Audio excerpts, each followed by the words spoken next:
नमस्कार, आप देख रहे हैं अच्छी खबर और मैं हूं गोपाल मिश्रा। दोस्तों, आज मैं आपके साथ दुनिया के सबसे प्रसिद्ध धर्म ग्रंथों में से एक द होली बाइबल के अनमोल कथन शेयर कर रहा हूं, जिसे समय समय पर परमेश्वर की प्रेरणा से महान संतों द्वारा सृजित किया गया है। तो आइए इन संतों के माध्यम से हम ईश्वर के संदेश को जानते हैं। प्रभु कहते हैं, मुझे उन योजनाओं का पता है जो मेरे पास तुम्हारे लिए हैं, तुम्हें नुकसान न पहुंचाने और समृद्ध बनाने की योजना, तुम्हें उम्मीद और एक भविष्य देने की योजना। मैं प्रभु से एक चीज मांगता हूं, मुझे बस इसी की तलाश है कि मैं आजीवन प्रभु के भवन में रह सकूं, टकटकी लगाकर उनकी सुंदरता देखता रहूं और उनके मंदिर में उनकी प्रार्थना करता रहूं। चखो और देखो कि ईश्वर अच्छा है, धन्य है वो जो उसकी शरण में जाता है। एक मित्र हमेशा प्रेम करता है और एक भाई विपत्ति के समय के लिए जन्म लेता है। लेकिन वो जो प्रभु में भरोसा रखते हैं, उनकी शक्ति वापस आ जाएगी। वे बाज की तरह पंखों पर उड़ेंगे, वे दौड़ेंगे और थकेंगे नहीं, वे चलेंगे और बेहोश नहीं होंगे। इससे बड़ा कोई प्रेम नहीं, अपने दोस्तों के लिए अपनी जान दे देना। और हम जानते हैं कि हर चीज में भगवान उनके भले के लिए काम करता है, जो उससे प्रेम करते हैं, जिन्हें उनके मकसद के लिए बुलाया गया होता है। इन बातों के जवाब में फिर हम क्या कहें? यदि भगवान हमारे साथ है तो कौन हमारे खिलाफ हो सकता है? आप जैसे जैसे उसमें भरोसा करें, आशा का देवता आपको सारी खुशियों और शांति से भर दे, ताकि आपके भीतर पवित्र आत्मा की शक्ति के द्वारा उम्मीद का अति प्रवाह हो सके। क्योंकि मैं आश्वस्त हूं कि न मृत्यु, न जीवन, न स्वर्गदूत और न ही राक्षस, न वर्तमान न भविष्य, न ही किसी प्रकार की शक्ति, न तो ऊंचाई और न ही गहराई और न ही सारी सृष्टि में कुछ और, भगवान प्रभु ईसा मसीह के प्रति हमारे प्रेम को अलग करने में सक्षम हो पाएगा। परमेश्वर के महान प्रेम के कारण हम नष्ट नहीं होते, क्योंकि उसकी करुणा कभी खत्म नहीं होती। हर रोज नई सुबह होती है, तुम्हारी भक्ति महान है।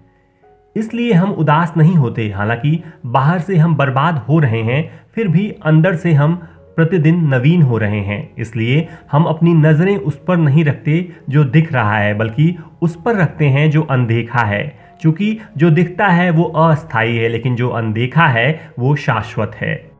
चौकन्ने रहो, अपने विश्वास पर अडिग रहो, साहसी बनो, मजबूत बनो। परंतु मेरे लिए जो कुछ भी लाभ था, अब मैं उसे मसीह के लिए हानि मानता हूं, ताकि क्राइस्ट विश्वास के द्वारा तुम्हारे हृदय में बस सके।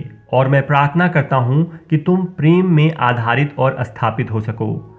परमेश्वर के पवित्र लोगों के साथ आपके पास समझने की शक्ति हो कि क्राइस्ट का प्रेम कितना व्यापक और दीर्घ और उच्च और प्रगाढ़ है। और इस प्रेम को जानो जो ज्ञान से परे है, कि तुम ईश्वर की परिपूर्णता के परिमाण जितना पूर्ण हो सकते हो। और उससे जो मांगो वो पाओ, क्योंकि हम उसके आदेश का पालन करते हैं और वो करते हैं जो उसे खुश करता है। प्रिय मित्रों, अब हम परमेश्वर की संतानें हैं और हम जो होंगे वो अभी ज्ञात नहीं हो सका है, लेकिन हम जानते हैं कि जब मसीह प्रकट होंगे हम उनकी तरह होंगे, क्योंकि हम उन्हें उस तरह देख पाएंगे जैसे वो हैं। चलिए एक सच्चे दिल और पूर्ण विश्वास जो आस्था से पैदा होता है के साथ हम भगवान के समीप जाएं। हमारी दोषी अंतरात्मा को शुद्ध करने के लिए हमारे दिलों पर छिड़काव किया गया हो और हमारे शरीर शुद्ध जल से धोए गए हों। प्रिय मित्रों, मैं आपसे आग्रह करता हूं, विदेशियों व निर्वासितों की तरह पापी इच्छाओं से बचें, जो हमारी आत्मा के खिलाफ लड़ाई छेड़ देती हैं। जब भी तुम तमाम तरह के इम्तहान से गुजरो, इसे पवित्र आनंद मानो, क्योंकि तुम जानते हो कि आस्था की परीक्षा दृढ़ता पैदा करती है। दृढ़ता को अपना काम पूरा करने दो, ताकि तुम परिपक्व व पूर्ण हो सको, तुम्हारे अंदर किसी चीज की कमी ना रहे। क्योंकि सुसमाचार में परमेश्वर की सच्चाई उजागर होती है, एक ऐसी सच्चाई जो शुरू से अंत तक आस्था के माध्यम से है। जैसे कि लिखा है, धार्मिक व्यक्ति आस्था से जिएगा।